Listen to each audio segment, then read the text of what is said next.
प्राचीन भारत का इतिहास है महाभारत। श्री कृष्ण द्वैपायन नाम के वेदव्यास ने यह ग्रंथ श्री गणेश जी की मदद से लिखा था। जीवन के रहस्यों से भरे इस ग्रंथ को पंचम वेद कहा गया है। यह ग्रंथ हमारे देश के मन प्राण में बसा हुआ है। यह भारत की राष्ट्रीय गाथा है। इस ग्रंथ में तत्कालीन भारत का समग्र इतिहास वर्णित है।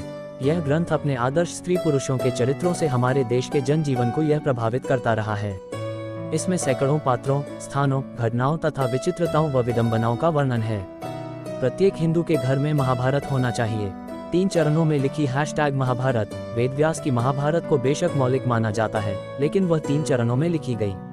पहले चरण में 8800 श्लोक, दूसरे चरण में 24,000 और तीसरे चरण में 1,00,000 श्लोक लिखे गए। वेदव्यास की महाभारत के अलावा Bhandarkar oriental research institute, Pune की संस्कृत महाभारत सबसे प्रामाणिक मानी जाती है। अंग्रेजी में संपूर्ण महाभारत 2 बार अनुदित की गई थी। पहला अनुवाद 1883-1896 के बीच केसारी मोहन गांगुली ने किया था और दूसरा मनमंथनाथ दत्त ने 1895 से 1905 के बीच। 100 साल बाद डॉक्टर डेबरॉय तीसरी बार संपूर्ण महाभारत का अंग्रेजी में अनुवाद कर रहे 18 का रहस्य कहते हैं कि महाभारत युद्ध में 18 संख्या का बहुत महत्व है। महाभारत की पुस्तक में 18 अध्याय हैं। कृष्ण ने कुल 18 दिन तक अर्जुन को ज्ञान दिया। 18 दिन तक ही युद्ध चला। गीता में भी 18 अध्याय हैं। कौरवों और पांडवों की सेना भी कुल 18 अक्षौहिणी सेना थी, जिनमें कौरवों की 11 और पांडवों की 7 अक्षौहिणी सेना थी। इस युद्ध के प्रमुख सूत्रधार भी 18 थे। इस युद्ध में कुल 18 योद्धा ही जीवित बचे थे।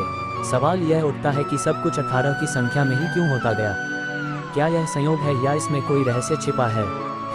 कुल 18 अध्याय हैं। अर्जुन विषाद योग, सांख्य योग, कर्मयोग, ज्ञान कर्म संन्यास योग, कर्म संन्यास योग, आत्मसंयम योग, ज्ञान विज्ञान योग, अक्षर ब्रह्म योग, राजविद्या राजगुह्य योग, विभूति योग, विश्वरूप दर्शन योग, भक्ति योग, क्षेत्रज्ञ विभाग योग, गुणत्रय विभाग योग, पुरुषोत्तम योग, दैवासुर संपद विभाग योग, श्रद्धात्रय विभाग योग और मोक्ष संन्यास योग। महाभारत ग्रंथ में कुल 18 पर्व हैं। आदि पर्व, सभा पर्व, वन पर्व, विराट पर्व, उद्योग पर्व, भीष्म पर्व, द्रोण पर्व, अश्वमेधिक पर्व, महाप्रस्थानिक पर्व, सौप्तिक पर्व, स्त्री पर्व, शांति पर्व, अनुशासन पर्व, मौसल पर्व, कर्ण पर्व, शल्य पर्व, स्वर्गारोहण पर्व तथा आश्रमवासिक पर्व। मालूम हो कि ऋषि वेदव्यास ने 18 पुराण भी रचे हैं।